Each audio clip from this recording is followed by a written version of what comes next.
അല്ല, വളരെ വളരെ റിസ്ക് ഉള്ളൊരു ഫോമാറ്റാണ് നമ്മൾ ഉപയോഗിച്ചത്. 90s കിഡ്സിന്റെ ഏറ്റവും മോസ്റ്റ് ഫേവറേറ്റ് മൂവി ഏതാണെന്ന് ചോദിച്ചു കഴിഞ്ഞാൽ നിസ്സംശയം എല്ലാവരും തന്നെ പറയും CID മൂസ. അതിന് ഒരുപാട് കാരണങ്ങളുണ്ട്. ജനപ്രിയ നായകനായ ദിലീപ് തകർത്തഭിനയിച്ച CID മൂസ അന്നേ വരെ ഇറങ്ങിയിട്ടുള്ള മലയാള സിനിമകളിൽ നിന്നും പൂർണ്ണമായിട്ടും വ്യത്യസ്തമായിരുന്നു.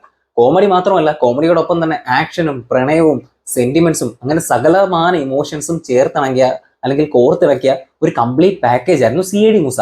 അന്ന് വരെ കണ്ടിട്ടില്ലാത്ത രീതിയിലുള്ള വിഷ്വൽസും അല്ലെങ്കിൽ ജെയിംസ് ബോണ്ട് സിനിമകളെ അനുസ്മരിപ്പിക്കും വിധമുള്ള ഫൈറ്റുകളും ആക്ഷൻ സീക്വൻസുകളും അതേപോലെ കൊടുകൂടാ നമ്മളെ ചിരിപ്പിച്ച നമ്മുടെ ബാല്യത്തിന്റെ നിറം പകർന്ന രീതിയിലുള്ള കുറേ അധികം കോമഡി സീക്വൻസുകളും പടത്തിന്റെ തുടക്കം മുതൽ അവസാനം വരെ ബോറടി ഇല്ലാതെ വളരെ എൻഗേജിംഗ് ആയിട്ട് എന്റർടൈൻഡ് ആയിട്ട് ചിരിച്ച് മറിഞ്ഞുകൊണ്ട് എന്നാൽ വളരെ ത്രില്ലിംഗ് ആയിട്ട് നമ്മൾ കണ്ടിരുന്ന എന്താ പറയുക ഒരു അമേസിംഗ് എക്സ്പീരിയൻസ് ഉണ്ടായിരുന്നു CID മൂസ. അപ്പൊ ആ ഒരു മൂവിയെ കുറിച്ച് അതിന്റെ റിലീസ് സമയത്ത് ദിലീപ് തന്നെ തന്ന ഒരു എക്സ്പ്ലനേഷൻ, എന്താണ് ആ പടം, എങ്ങനെയാണ് ആ പടം, അല്ലെങ്കിൽ അതിലുള്ള കാര്യങ്ങളൊക്കെ എന്തൊക്കെയാണെന്നുള്ളതിനെ പറ്റി അദ്ദേഹം തന്നെ തന്നൊരു എക്സ്പ്ലനേഷൻ വീഡിയോ ആണ് നിങ്ങൾക്ക് വേണ്ടി ഞാൻ ഷെയർ ചെയ്യുന്നത്. ഇത് കണ്ടു കഴിയുമ്പോൾ തീർച്ചയായിട്ടും നിങ്ങൾക്ക് ഈ പടത്തെക്കുറിച്ച് കൂടുതൽ കാര്യങ്ങൾ മനസ്സിലാക്കാൻ സാധിക്കും. അല്ല, വളരെ വളരെ റിസ്ക് ഉള്ളൊരു ഫോമാറ്റാണ് നമ്മൾ ഉപയോഗിച്ചത്.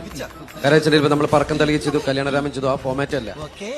നമ്മള് ഇതില് 12ാമത്തെ നിലയുടെ മോളിൽ നിന്ന് ഹരിശ്രീ അശോകൻ 2 ബെഡുമായിട്ട് ചാടുന്നുണ്ട്. പകുതി വെച്ചിട്ട് ആ ബെഡ് 2 സ്ഥലത്തേക്കും പോയി ആള് നിലത്തുനിന്ന് വീണ് അടുത്ത ഷോട്ടിൽ ആള് നടന്നു പോകുന്നുണ്ട്. കാരണം അങ്ങനത്തെ സിനിമയാണത്. അത് ജീവിക്കുന്ന കാർട്ടൂണുകളാണ് ഈ സിനിമയിൽ. എന്നാൽ നമ്മള് ഒരു റിയലിസം, ഒരു റിയാലിറ്റിയുടെ അതിലൂടെയാണ് കഥ പറഞ്ഞു പോയിരിക്കുന്നത്. പക്ഷെ ഇവരുടെ നമ്മൾ ഉപയോഗിച്ച ഫേസ് എക്സ്പ്രഷനേക്കാളും കൂടുതൽ ബോഡി ലാംഗ്വേജിനാണ് കൂടുതൽ പ്രോമിനൻസ് കൊടുത്തിരിക്കുന്നത്. പാട്ടുകൾ തന്നെ ടോം ആൻഡ് ജെറി ടൈപ്പിലുള്ളതൊക്കെയാണ്. അപ്പൊ വെച്ചിട്ടുണ്ടെങ്കിൽ നമ്മൾ വേറൊരു പാറ്റേൺ ആണ് ഉപയോഗിച്ചത്. സ്ലാപ്സ്റ്റിക്കിന്റെ ഒരു പീക്കാണ് ഉപയോഗിച്ചത്. അപ്പൊ അത് എങ്ങനെയാണ് ജനം എടുക്കുക എന്നൊരു ടെൻഷൻ ഉണ്ടായിരുന്നു. കാരണം ഭയങ്കര ജനുവൻ. കാരണം ഞാൻ നേരത്തെ പറഞ്ഞില്ലേ, നമ്മുടെ മലയാളത്തിലെ ഓഡിയൻസ് അവർക്ക് നല്ലതും ചീത്തയും തിരിച്ചറിയാം. അപ്പൊ ഇത് ഏത് കാഴ്ചപ്പാടിലാണ് എടുക്കുക? കാരണം ഇത് മുമ്പ് ഇതുവരെ വരാത്ത രീതിയിലുള്ള ഒരു അപ്രോച്ചാണ്.